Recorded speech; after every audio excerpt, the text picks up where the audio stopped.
kusoo dhaw telefishinka caalamiga Home Cable TV sidee u aragtaa shirgudoonka golaha wakiilada ee xisbiyada mucaaradka iyo xisbiga kulmiye ay loolanka ugu jiraan waan dhowahay walaal wariye Calitani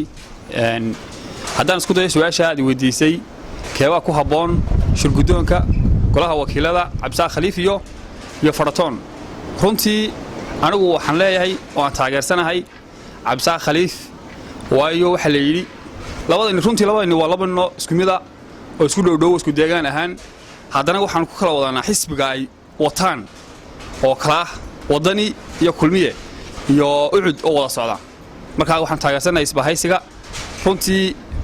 waxaana nagu kaliifay inaan taageerno madaxweynaha oo nagaga baxay balmo badan gobolka Saraar kaga baxay beesha bariga Burco iyo gobolka ilaa Sanaag galbeedka Sanaag kaga baxay runtii waxaan kala u soo jeedinayaa xildhibaanada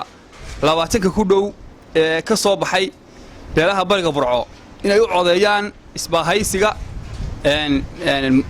mucaaradka ee ay hogaaminayo Cabdi Khaliif laakiin waxaan leeyahay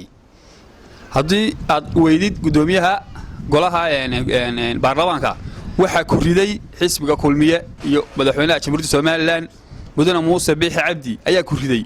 taas eerso shacabka Soomaaliland hayarsan sidoo kale madaxweynaha Soomaaliland waxaan leeyahay waad aragtaa shacabkii Soomaaliland doorashadii aad gashay in lagaaga adkaaday waxa mudane madaxweynaha dadka wixii aad u ballan qaaday oofi gobolka Saraar waxaad u ballan qaaday ceel biyood wali lagaama hayo still 3 years bad ku dhawday sanadkii afraad bad wadaa xilkaaga waxa ka dhiman 2 sano wax yar ka dhiman yihiin wali lagaama hayo runtii markaa maxaa lagu aamini doonaa dadkan dambe imika ballan qaad ka soo sameynaysid waxaan leeyahay maxay kugu aamini doontaa dadka ballan qaad ka soo sameynaysaa